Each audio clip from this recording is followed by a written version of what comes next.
ஸ்வாட் master youngest Sun வால்பரரி கடைக்குட்டி சிங் போன episode கடைசியில் நம்ம ஹீரோ அந்த பிளாக் சீல இருக்கிற யானை சேசில இருக்கிற இமோட்டல் பூனையை அவன் கூட கூட்டு வந்திருப்பான். அதோட போன எபிசோட் முடிஞ்சிருக்கும். வாங்க நம்ம இந்த எபிசோட்ல என்ன இருக்குன்னு பார்க்கலாம். நம்ம ஹீரோ திரும்ப அவன் ஊருக்கு வர அங்க இருக்கிற நம்ம கில்லி என்யா இவங்க கிட்ட இங்க பாருங்க நான் அவங்க கிட்ட ஒன்னு காட்டணும் அப்படி சொல்ல அவங்க ரெண்டு பேரும் என்னது அப்படின்னு சொல்லிட்டு பயந்து போய் பார்த்துட்டு இருப்பாங்க. டக்குன்னு பார்த்தா நம்ம ஹீரோ அந்த ஸ்டோனை எடுத்துட்டு அந்த சூரிய பூனை இருக்கு பாத்தீங்களா அதை அப்படியே வெளியே கொண்டு வர டக்குன்னு பார்த்து இவங்க என்னடா இவ்வளவு பெருசா இருக்குது அப்படின்னு சொல்லி மிரண்டு இருப்பாங்க. நம்ம சூரிய பூனை வெளியே வந்ததுக்கு அப்புறம் ஐ ரொம்ப கியூட்டா இருக்குது அப்படி சொல்லிட்டு என்யாவுக்குள்ளேயும் அப்படி பாசமா பார்த்துட்டு இருப்பாங்க அந்த பூனையை. அப்படியே இந்த பக்கம் குயிக் ஏஞ்சல் அந்த பூனையை பார்த்துட்டு இது அந்த ஹெல்லூரி சூனியக்காரியோட பூனை தானே இது எப்படி இங்க வந்துச்சு அப்படி சொல்லிட்டு இருக்க. நம்ம ஹீரோ சொல்லுவான் ஆமா நானும் இதை முதல்ல பார்க்கும்போது ஏதோ மான்ஸ்டர் நினைச்சேன் அப்புறம் முராக்கன் சொல்லி தான் எனக்கு தெரிஞ்சுது அப்படி சொல்ல அதை கேட்டு குயிக் ஏஞ்சல் சொல்லுவாங்க ஆமா ஆமா முராக்கன் 1000 வருஷத்துக்கு முன்னாடி இதே மாதிரி ஒரு பூனையை வளர்த்தான் ஆனா அது இறந்து போச்சு அப்படி சொல்லிட்டு இருக்க.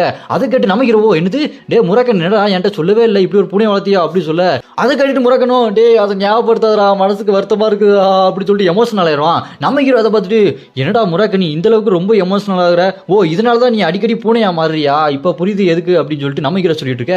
அப்பன்னு பார்த்து முராக்கன் சொல்லுவான் சரி அதெல்லாம் இருக்கட்டா தம்பி இந்த பூனைக்கு சாகா வரன்ற சாபத்தை கொடுத்துட்டு அந்த சூனியக்காரி எங்கடா போனா தனியா தீவில விட்டுட்டு போயிட்டா அப்படி சொல்லி அதை கேட்டு அந்த பூனை சோகமாயிரும். நம்ம ஹீரோ முராக்கன் பார்த்துட்டு உனக்கு அறிவே இல்லையா பாரு அவன் எவ்வளவு சோகமாயிட்டான்னு சொல்லிட்டு நம்ம ஹீரோ அந்த பூனை கிட்ட போயிட்டு சோகமாகாதீங்க அழுகாதீங்க நான் உனக்கு குச்சி முட்டாய் குருவி வெட்டி வாங்கி தரேன் அப்படி சொல்லி சமாதானம் பண்ணிட்டு இருப்பான்.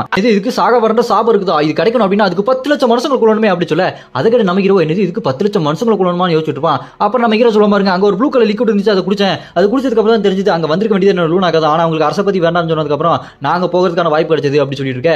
அதை கேட்டு இங்க இல்லையோ நீங்க கவலைப்படாதீங்க சின்னையா நீங்க தான் இதுக்கு சரியான ஆளு நீங்க இங்க போகணும் அப்படின்னா அது விதி இதுதான் சரியான முடிவு நீங்க கவலைப்படாதீங்க அப்படி சொல்லிட்டு அங்க பூனைக்குட்டியை கொஞ்சிட்டு இருப்பா நம்ம கில்லி. அப்படி கட் பண்ண நம்ம ஹீரோ அந்த காஷ்மீரும் காம்பஸை வச்சுட்டு அடுத்த கான்ட்ராக்டர் எங்க இருக்காங்க அப்படின்னு சொல்லிட்டு பார்த்துட்டு இருக்க.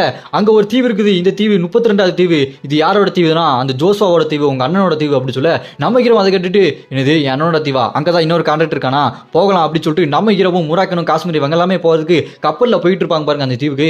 அந்த கடல் ஃபுல்லா ஒரே மின்னல் இடி கறந்த சாக்கு மாதிரி பயங்கரமா இருக்கும். அந்த கப்பல் போயிட்டு இருக்கும்போது நம்ம முராக்கன் அப்படி வாந்தி எடுத்துட்டு போனா நம்ம ஹீரோ டே முராக்கன் என்னடா நீ இதுக்கு முன்னாடி கப்பல்லாம் போயிருக்க ஏன் இப்படி வாந்தி எடுக்கிற அப்படி சொல்ல அதுக்கு நம்ம முராக்கனும் தெரியலடா என்னோட பவர்லாம் திரும்ப வருது போல இருக்கு அதான் ஒரு மாதிரி இருக்கு உடம்பு அப்படி சொல்ல. அப்புறம் முராக்கன் சொல்லுவாங்க பாருங்க டே அந்த பூனையை வெளியே கொண்டு வாடா சீக்கிரம் போலாம் அந்த கப்பல் ரொம்ப மெதுவா போகுது அப்படி சொல்ல அதை கேட்டு நம்ம ஹீரோ என்னடா சொல்றேன் அந்த பூனை தண்ணியில் நீந்துமான்னு கேட்க முராக்கனோட அதை வெளியே விட்டு பாரு அதை பத்தி உனக்கு தெரியாது சொல்ல வெளியே வந்ததுக்கு அப்புறம் நம்ம முராக்கன் ஹீரோவும் மேலே ஏறி உட்காருவாங்க பாருங்க அந்த கடல் தண்ணியில செம்ம ஸ்பீடா போகும் நம்ம ஹீரோ சாக்காரமா என்னடா அதுன்னு சொல்லிட்டு அப்புறம் அது கரைக்கு போனதுக்கு அப்புறம் நம்ம ஹீரோ அந்த பூனையை அப்படியே அந்த கல்லுக்குள்ள எடுத்துக்குவான் இதுக்கப்புறம் நீங்க இருக்க வேண்டாம்னு சொல்லிட்டு. அப்புறமா பார்த்தா நம்ம முராக்கனோட உன்னோட வால் ஒரு மாதிரி மின்னுது பாரு சொல்ல நம்ம ஹீரோ அந்த வாளை எடுத்து பார்ப்பான் பார்த்தா அதுல எதோ எழுத்தா இருக்குமா நம்ம ஹீரோ என்னடா அதுன்னு சொல்லிட்டு பார்த்துட்டு இருக்க. அந்த வால் அப்படியே ஒரு இடத்த காட்டும் நம்ம ஹீரோ அந்த இடத்த பார்த்தா அந்த இடத்துல மின்னலா இருக்கும் நம்ம ஹீரோ சொல்ல பாருங்க அந்த இடத்துல ஏதோ இருக்குது அங்க போகணும் அப்படி சொல்ல அதோட இந்த எபிசோட் முடியுது. நான் அடுத்த எபிசோட ஆல்ரெடி அப்லோட் பண்ணிட்டேன் மறக்காம போய் பாத்துருங்க.